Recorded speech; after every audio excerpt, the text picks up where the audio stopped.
Él nos trae en el día de hoy un documento donde nos va a presentar un supuesto plan económico en caso de ganar, que se aplicaría en caso de ganar el candidato Capriles a las elecciones presidenciales. Bienvenido. ¿Cuál es ese documento? ¿Qué contiene ese documento de Lima? Muchísimas gracias. Buenos días a todos. Efectivamente, aquí estoy en el ejercicio de un derecho. Estoy expresando como venezolano, pero con mucha responsabilidad y alarmado, porque hemos recibido este documento, primeras ideas de acciones económicas a tomar por el gobierno de la Unidad Nacional en el 2013, que contiene un conjunto de ideas en materia económica que yo creo que vale la pena discutir abiertamente con el país y sobre todo que el candidato Capriles diga si está de acuerdo con estas ideas o no.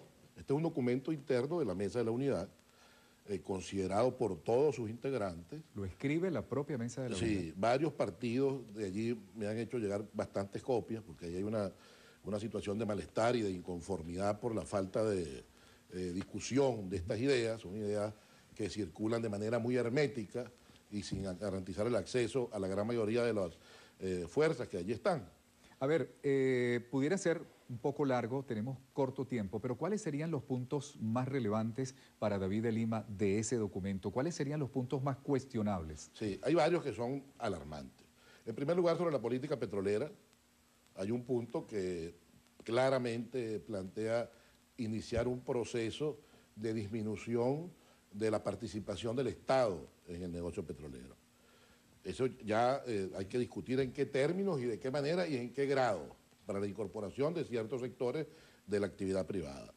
La crítica a la política social que lleva adelante en este momento un gobierno con el que yo he estado totalmente en desacuerdo.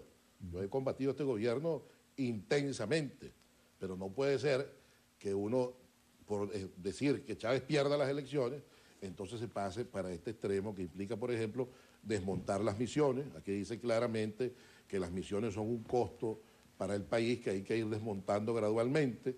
Aquí dice, por ejemplo, que el subsidio a la vivienda hay que eliminarlo porque es muy caro para el Estado. Aquí dice, por ejemplo, que las gavetas obligatorias de la banca en materia hipotecaria, en materia de turismo, en materia de agricultura, deben ser eliminadas. Aquí dice que hay que ir a un proceso inmediato de sustitución del Estado en la distribución de alimentos, es decir, acabar con Mercal y con Pedeval y esos mecanismos de distribución de alimentos hacia los sectores más humildes de la sociedad, que de alguna manera hasta el propio Capriles ha dicho públicamente que son buenos y que él los va a mejorar. Pero aquí está un documento que nos llama profundamente la atención y nosotros decimos, bueno, ¿será verdad que Capriles, como dicen sus adversarios, carece de ideas?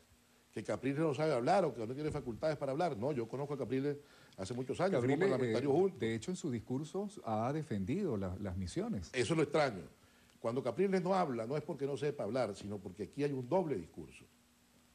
Oculta el pensamiento verdadero, que de llegar a ganar las elecciones desplegaría como política económica. ¿Qué tal grado de confiabilidad tiene ese documento? Para mí total, porque este es un documento que hemos conversado con mucha gente y me dice, bueno, David, son nuestras ideas. Gente que estaba vinculada a la campaña del candidato Capriles, esas son nuestras ideas. Yo digo, pero ¿por qué no las dicen? El documento reiteradamente advierte que muchas de estas ideas no se pueden decir antes de las elecciones, porque son ideas que generarían un debate y una polémica muy profunda que pondría en peligro la posibilidad de la victoria. Es decir, hay dos discursos, hay dos pensamientos económicos. Hay un pensamiento económico que se dice para la búsqueda de votos y otro pensamiento económico que es el verdadero, que pretende hacer que la política económica del país vuelva a las manos de dos o tres sectores que la controlaron siempre. Entonces, un grupo importante, gente muy importante, muy conocida del país, vinculada a la oposición, que hemos arriesgado mucho en la lucha contra el gobierno de Chávez.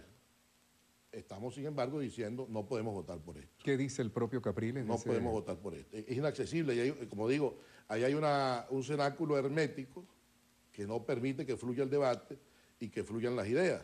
¿Por qué? ¿Por qué David de Lima dice que hay un cenáculo hermético allí que no permite el debate? Porque de muchas formas se ha intentado hacer ese debate y no hay manera de que se abra, pues. Entonces, decimos, bueno, tenemos un solo recurso, que es decirle al país lo que está pasando. Es decir, en verdad hay un pensamiento que se dirige hacia privatizar la gran mayoría de las áreas de la economía, suspender las políticas sociales alegando que tienen un costo muy elevado para el financiamiento del Estado y básicamente algunas actividades que han dado lugar a la participación de otros sectores, por ejemplo los microcréditos, suspenderlos. Las gavetas que ahora permiten inversión en turismo, en agricultura, suspenderlas. Transferir, desmontar todo el poder económico del Estado Nacional a las gobernaciones, pero no para fortalecer a las gobernaciones, cosa con la que estamos de acuerdo, sino que dice claramente para que las gobernaciones a su vez las transfieran a la empresa privada. Es decir, usar a las gobernaciones como estafetas, como intermediarios, para que una vez transferidas a ellas estas políticas, entonces se las transfieran a la empresa privada. Hay una verdadera y alarmante convicción de que el Estado tiene que desaparecer prácticamente de la actividad económica. ¿Habrá algún tipo de saboteo hacia la campaña de Capriles en este sentido?